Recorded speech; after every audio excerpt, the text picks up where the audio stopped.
Pernikahan pada pandangan pertama, Sakri dan Serenity.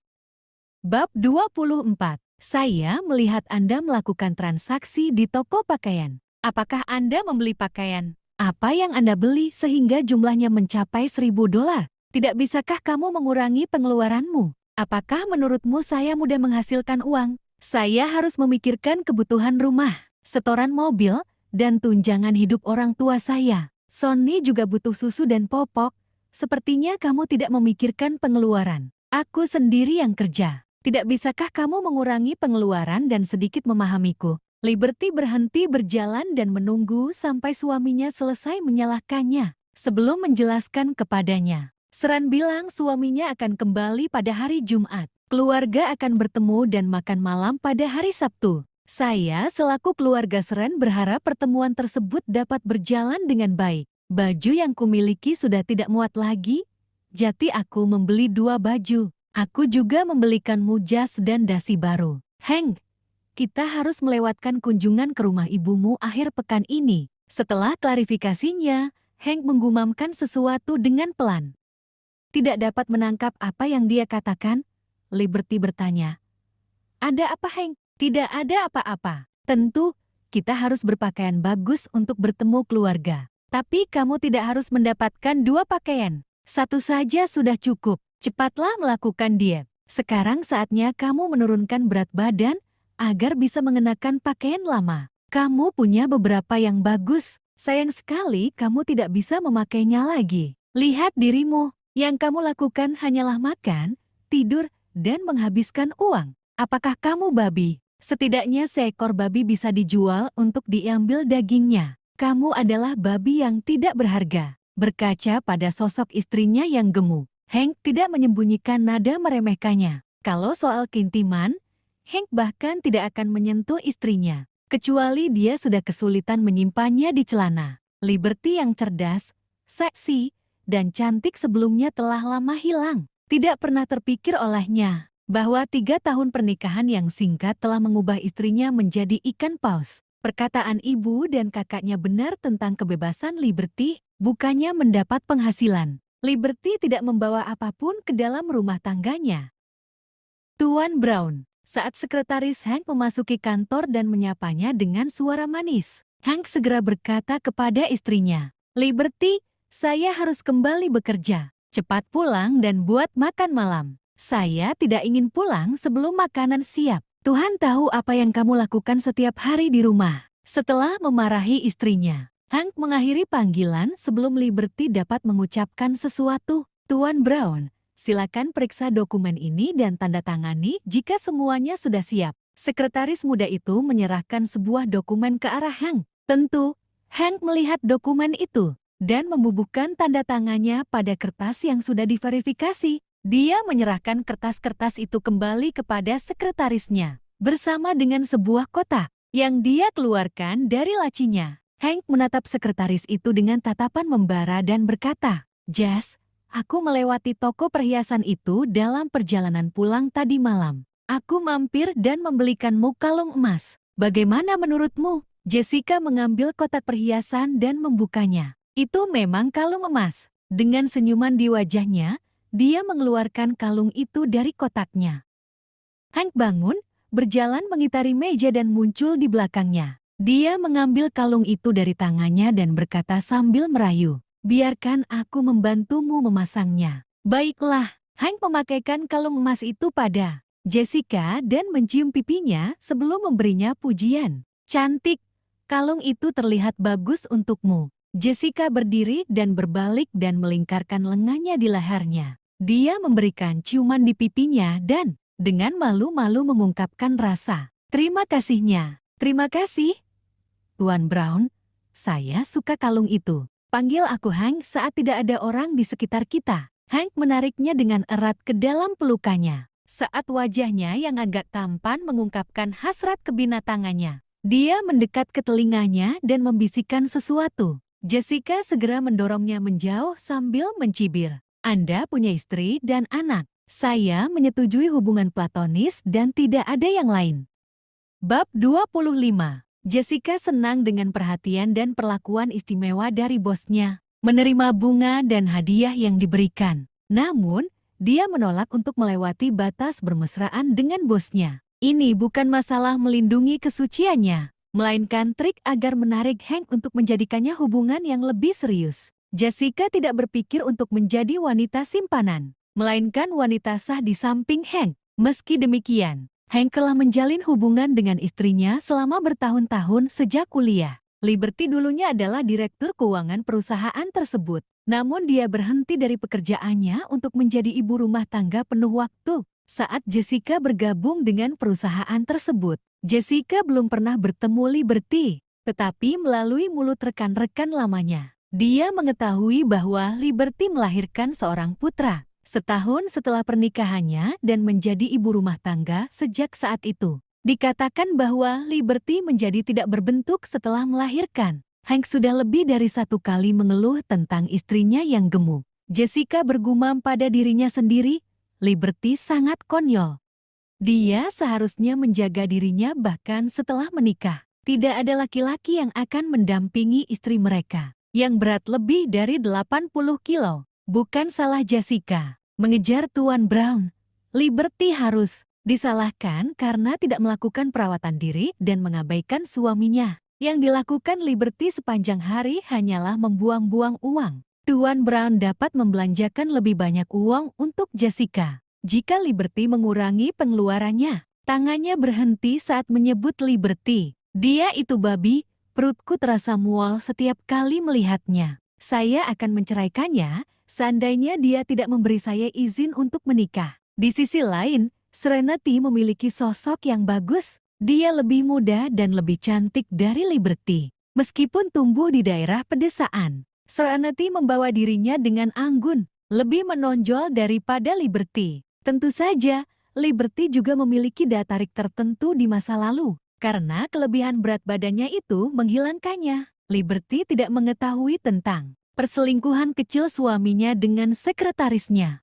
Sejak Liberty mengetahui bahwa suaminya mempunyai seorang sekretaris, dia tidak memikirkan apapun tentang suara merdu seorang wanita di ujung telepon. Menempatkan kembali putranya ke kereta dorong, Liberty mulai mendorong dan bergerak maju. Sambil melamun, Liberty tidak sengaja menabrakkan kereta dorongnya ke Maybach yang terparkir. Kerusakan pada sedan mewah tersebut tidak terlalu parah, namun masih meninggalkan goresan pada bodi kendaraan. Liberty ketakutan ketika dia melihat logo mobil itu dengan jelas. Kebetulan pemilik kendaraan sudah tiba di lokasi kejadian. Dia datang dengan cepat. Saya minta maaf, Tuan. Saya minta maaf. Liberty meminta maaf berulang kali. Pria itu berusia sekitar 30-an, berpakaian hitam dan memiliki wajah yang cukup menarik. Namun, bekas luka di sisi kanan wajahnya menambah kesan pemarah pada wajahnya. Sonny sangat takut dengan pria itu,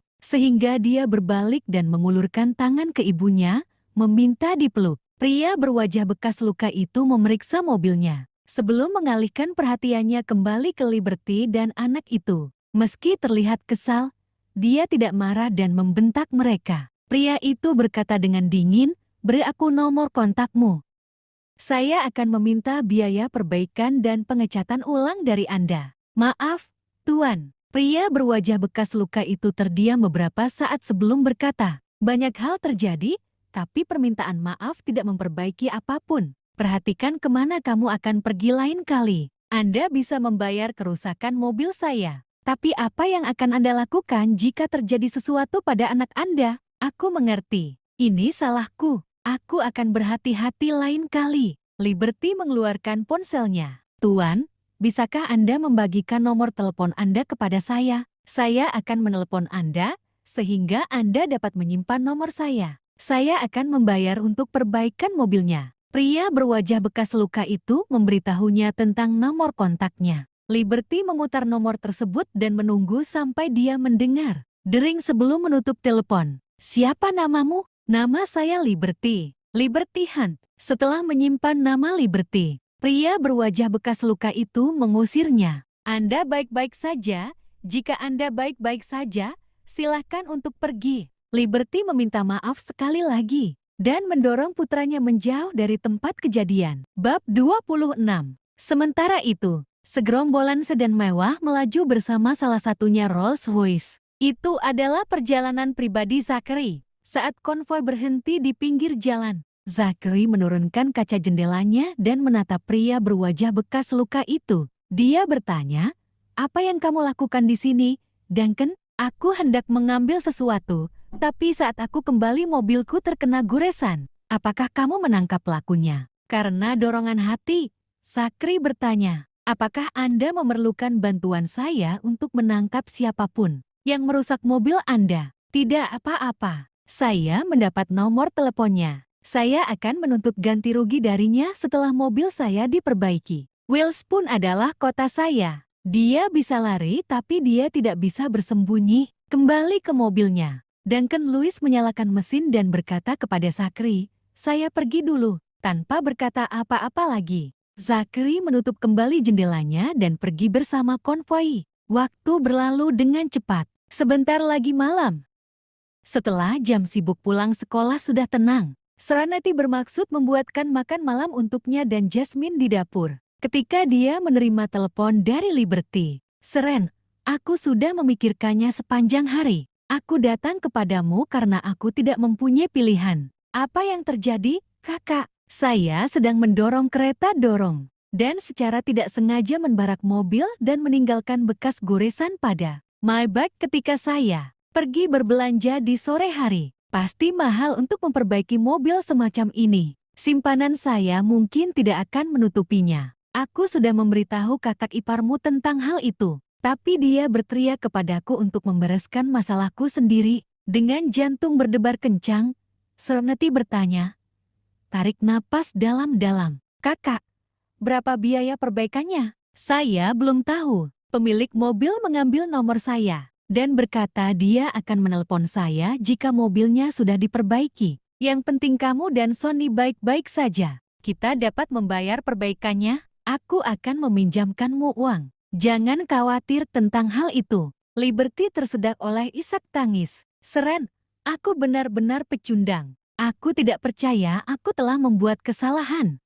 Ini hanya kecelakaan kakak. Jangan merasa sedih. Uang hanyalah materi. Bersyukurlah tidak ada yang terluka." Setelah Liberty tenang, Serenity menoleh ke sahabatnya. "Jasmine, aku harus buru-buru pulang." "Oke." Setelah mengetahui bahwa Liberty membutuhkan dukungan, Jasmine mendesak sahabatnya untuk segera pulang. Serenity bergegas ke tempat kakaknya dan duduk bersamanya sepanjang malam. Akhirnya sampai di rumah pada tengah malam. Pertanyaan Zachary yang datar bergema di seluruh ruangan. Ketika dia membuka pintu rumah, "Kenapa kamu pulang terlambat?" Sambil menutup pintu, Serenity menjawab, "Kakakku sedang ada masalah." Ketegangan di sepanjang garis wajah Zachary sedikit mereda saat dia bertanya dengan lemah, "Apa yang terjadi dengan kakakmu?" "Dia pergi berbelanja sore ini, ketika dia secara tidak sengaja menabrakkan kereta dorongnya ke mobil mewah yang diparkir di pinggir jalan. Karena sudah tergores,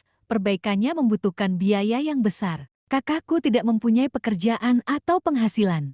Dia khawatir dia tidak mampu membayar perbaikannya." Ada kilatan cahaya di mata gelap Zachary. "Mungkinkah kakak Serenity merusak mobil Duncan? Jenis mobil apa itu? Apa kerusakannya?" Dengan wajah datar, Zachary menyelidiki. "Kakakku bilang itu Maybach. Saya kira pasti mahal untuk memperbaiki goresan pada mobil semacam itu." Serenity tidak yakin seberapa besar kerusakan yang akan terjadi pada mobil itu.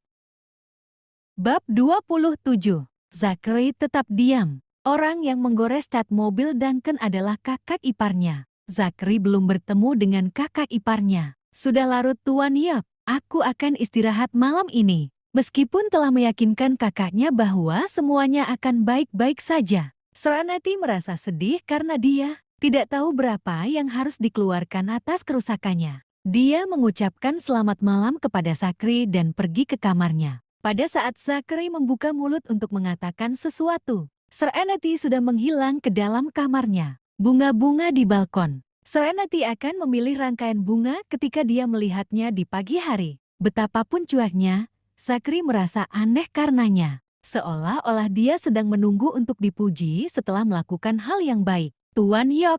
Saat ini pintu terbuka. Serenity muncul kembali dan bertanya, "Saya lihat Anda telah membeli mesin cuci. Berapa harganya?" "Saya menghabiskan 7.000 untuk 2 mesin cuci." Serenity membandingkannya dengan mesin cuci di tempat kakaknya. Melihat harganya masuk akal, dia tidak berkata apa-apa. "Serenity," Zachary memanggilnya sebelum dia menutup kembali pintu kamarnya. "Masalah kakakmu jangan dipikirkan. Anda dapat memberitahu saya jika Anda kekurangan uang tunai. Saya bisa meminjamkan kakak Anda beberapa." Serenity menjawab dengan penuh rasa terima kasih. "Terima kasih Tuan Yap. Kita lihat saja nanti setelah tagihannya datang. Aku akan menandatangani surat hutang untuk kakakku. Jika kita tidak bisa mengumpulkan cukup uang." Mereka tidak mengenal satu sama lain dengan baik karena mereka baru menjadi pengantin baru beberapa hari. Meski begitu, Serenity bersyukur Zachary bersedia membantu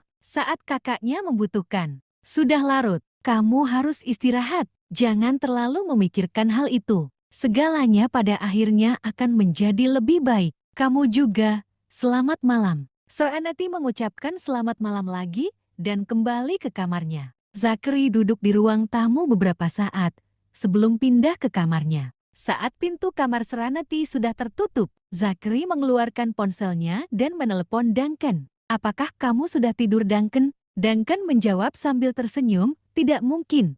Saya hanya tidur jam 3 pagi.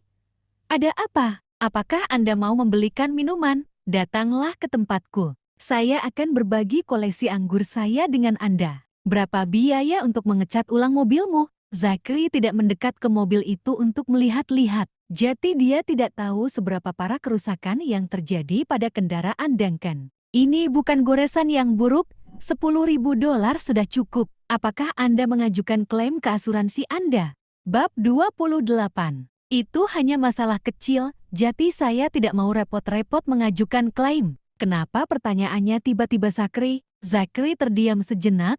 "Wanita yang menggores mobilmu sore ini adalah kakaknya penyelamat nenekku. Kakak beradik itu hanya memiliki satu sama lain. Dan perempuan tersebut adalah seorang ibu rumah tangga tanpa penghasilan. Mereka khawatir tidak mampu membayar perbaikan mobil Anda." Duncan menjawab, "Bicara tentang suatu kebetulan. Aku tidak percaya dia adalah kakak penyelamat nenekmu. Bagaimana Anda bisa menebaknya?" Zachary berbohong. "Nenek saya menyukai penyelamatnya dan sering mencari teman dalam dirinya." Nenek bertanya mengapa dia tampak pucat hari ini. Jadi Nona Hunt menceritakan apa yang terjadi. "Hunt, apakah itu nama belakangnya?" "Wanita yang menabrak mobil saya adalah Liberty Hunt." "Siapa nama penyelamat nenekmu?" "Serenity Hunt." "Mereka pasti bersaudara. Kalau dilihat dari namanya, aku akan membatalkan masalah ini karena dia adalah saudara perempuan penyelamat nenekmu. Uang itu tidak ada artinya bagiku. Tapi bagaimanapun juga akulah korbannya. Aku tidak bisa bermurah hati dengan membiarkan dia bebas hukuman. Dia mungkin akan menabrak mobil orang lain. Jika hal ini tidak mengajarkan apapun padanya." Berusia 35 tahun, Duncan Lewis adalah putra keempat dari keluarga Lewis.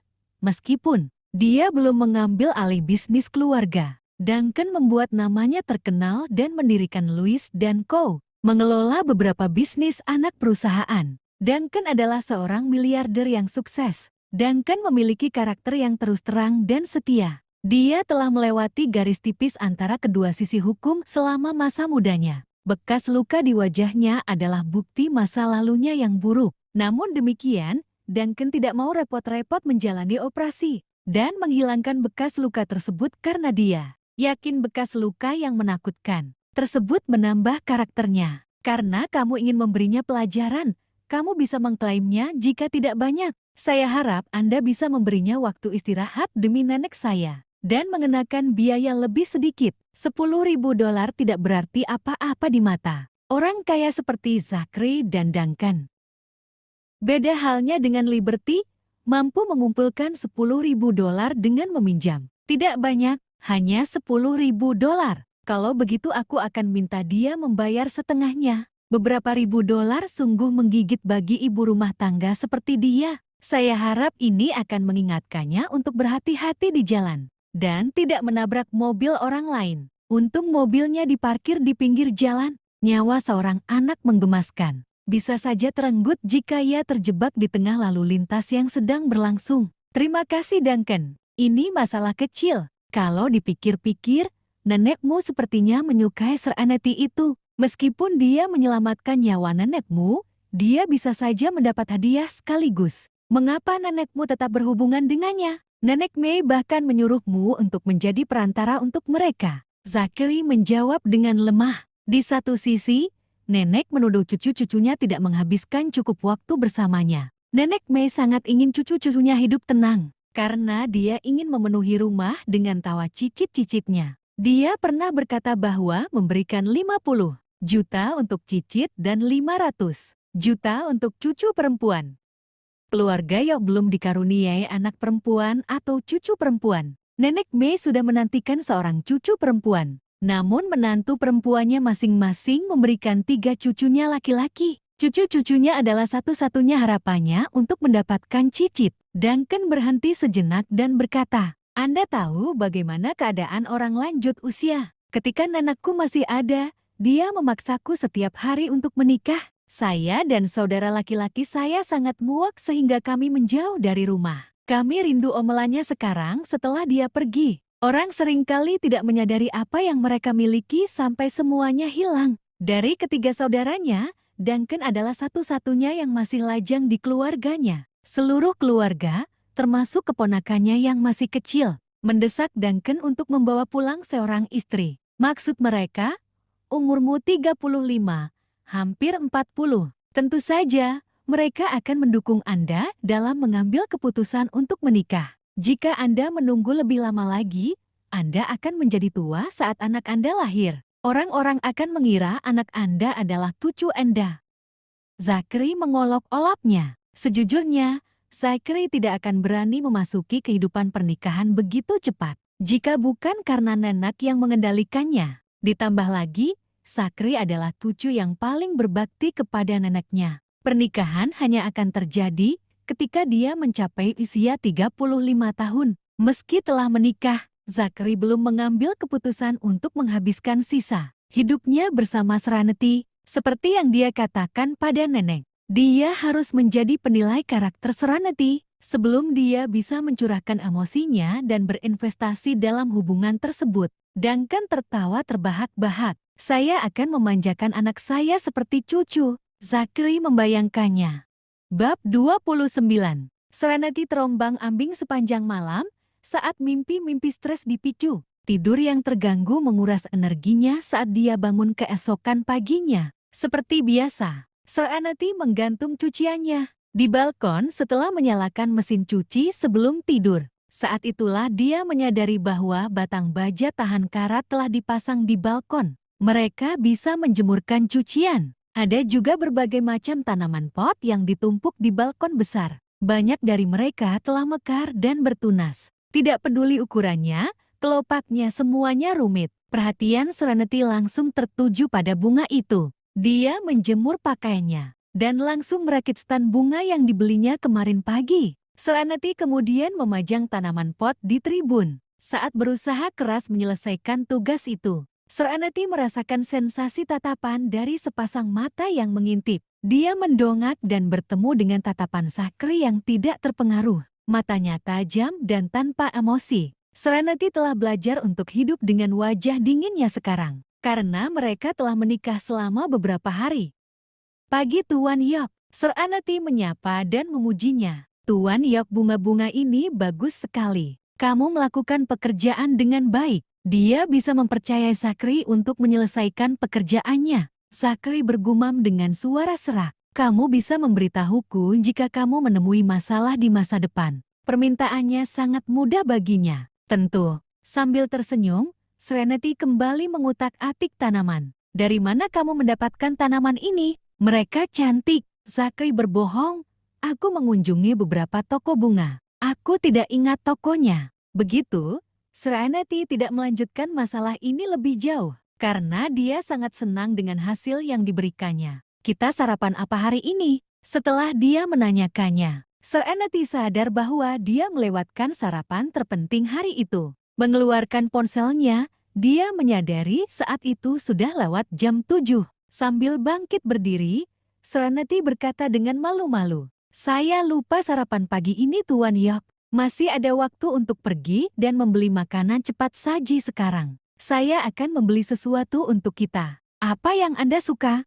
Zachary menjawab datar, "Aku tidak cerewet. Kamu bisa memutuskan. Bahkan jika dia melakukannya, Zachary harus mengikuti pilihannya, atau dia akan membuka penyamarannya. Makanan favoritnya pun tidak dengan harga yang terjangkau." "Baiklah," Serenity dengan cepat turun ke bawah dan mengendarai sepedanya untuk membeli sarapan. Tidak butuh waktu lama sebelum dia kembali. Dia membeli bungkus bacon dengan keju, kentang goreng, dan jus apel. Zachary menatap sarapannya, tidak sanggup menggigitnya. Serenity tidak menyadari fakta itu saat dia melahap bagiannya setelah menyiapkan sarapan. Dia kemudian kembali untuk menyelesaikan visinya tentang taman mini di balkon. Setelah hening lama, Zachary mengulurkan tangan untuk mengambil bungkus bacon dan menggigitnya. Bungkusnya mungkin mengandung banyak minyak, tapi rasanya enak. Hanya Tuhan yang tahu. Apakah lemak di dalam bacon itu sehat atau dimasak dalam kondisi tidak higienis? Sudahlah, memakan sesekali tidak akan membunuh. Saat ini, Zachary menyesali keputusannya menyembunyikan identitasnya sebagai pewaris York Wellspoon. Dia memberikan masalah pada dirinya sendiri dengan mencoba membangun citra pencari nafkah bersama.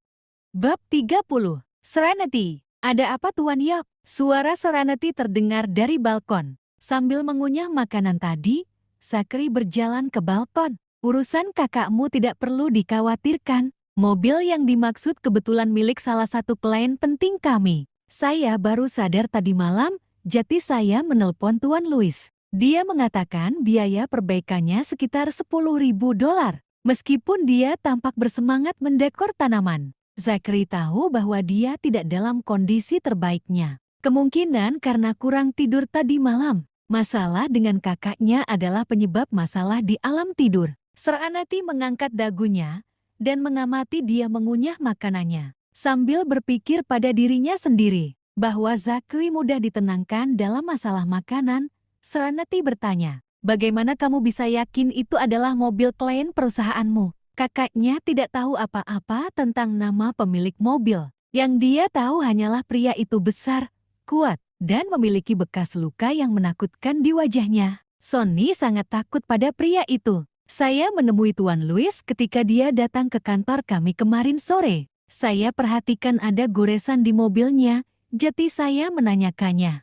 Tuan Louis memberitahu saya bahwa seorang wanita dengan bayi menabrakkan kereta dorong ke mobilnya. Saya berpikir apakah ini suatu kebetulan ketika Anda membicarakannya tadi malam. Jadi saya menelpon Tuan Louis. Apakah kakakmu dipanggil ke kantor?" Dia bilang dia akan mengirimi biaya tagihan untuk biaya perbaikan sebanyak $10.000. "Kita sudah menyiapkan." Serenity berdiri tegak dan berkata, "Itu kebetulan sekali Tuan York. Apakah Pak Louis benar-benar mengatakan perbaikannya akan memakan sekitar $10.000? Kakaknya mampu memberikan $10.000. Saya bertanya kepadanya, dan itulah yang dia katakan." Serenity menghela nafas lega. "Itu hebat. Terima kasih Tuan York." Kekhawatiran terbesar kedua kakak beradik ini adalah besarnya kerugian yang ditimbulkan. Kini setelah Serenity mengetahui bahwa mereka hanya akan membayar $10.000, seperti mendapatkan hari yang cerah. Pada saat yang sama, Serenity menyadari bahwa mereka mungkin orang asing sebelumnya. Tetapi setelah pernikahan, Zachary mendukungnya setiap kali dia meminta bantuan darinya. Zachary adalah pria yang cakap. Dia seperti bahu tempat dia bersandar. Zachary tersenyum. Dengan kelegaan menyebar di wajahnya Serenity, suasana hati Zachary juga menjadi baik. Dering, dering, dering, dan telepon Serenity berdering. Dia mengangkat teleponnya. Itu dari kakaknya. "Kakak, aku baru saja akan meneleponmu. Saya memberitahu suami saya tentang kejadiannya. Untungnya, pemilik mobil tersebut ternyata adalah salah satu klien Zachary." Zachary bertanya tentang perbaikannya, dan biayanya seharusnya sekitar $10.000. "Bisakah kamu membayarnya?" Serenity nyaris tidak bisa tidur sekejap pun atas masalah ini. Sebagai pihak yang terlibat, Liberty pasti mengalami malam yang lebih sulit. Kompensasi tidak akan menjadi masalah di masa lalu ketika dia mendapatkan gaji yang tinggi. Meski demikian, ia kini menjadi ibu rumah tangga penuh waktu tanpa sumber penghasilan. Suaminya menyalahkan dia karena mendapat masalah, dan dengan kesal mengumumkan bahwa Liberty harus menanggungnya sendiri. Tentu saja, Liberty lebih sulit karena mengkhawatirkan hal itu daripada Serenity. Saya bisa mengaturnya jika jumlahnya sekitar $10.000. Saya menabung setengah dari uang saku yang kamu berikan kepadaku. Suamiku tidak tahu. Seharusnya cukup untuk menutupi biaya perbaikan. Sebenarnya aku meneleponmu untuk membicarakan hal ini juga. Pemilik mobil mengirimi saya SMS pada pukul 2 pagi. Dia memberiku nomor rekening untuk mengirim $9.000. Saya melihat pesan itu ketika saya bangun. Aku ingin memberitahumu hal ini, jadi kamu tidak perlu khawatir. Sekarang tampaknya Tuan Louis tidak mengharapkan saya membayar seluruh biayanya. Liberty hanya perlu membayar $9.000 dari tagihan yang bisa bernilai lebih dari $10.000. Tuan Louis mungkin meminta lebih sedikit karena saudara iparnya yang baru. Sejauh ini, Zachary mendapat poin manis dalam buku Liberty. Sejak kejadian malang itu, yang dilakukan suaminya hanyalah menelepon. Memarahinya membuat onar dan mengatakan bahwa masalahnya harus diselesaikan sendiri. Mereka sudah membagi pengeluaran rumah tangga. Jadi dia menyerahkan tagihannya kepada Liberty untuk mengurusnya sendiri. Terima kasih telah menonton. Jangan lupa like, komen dan subscribe.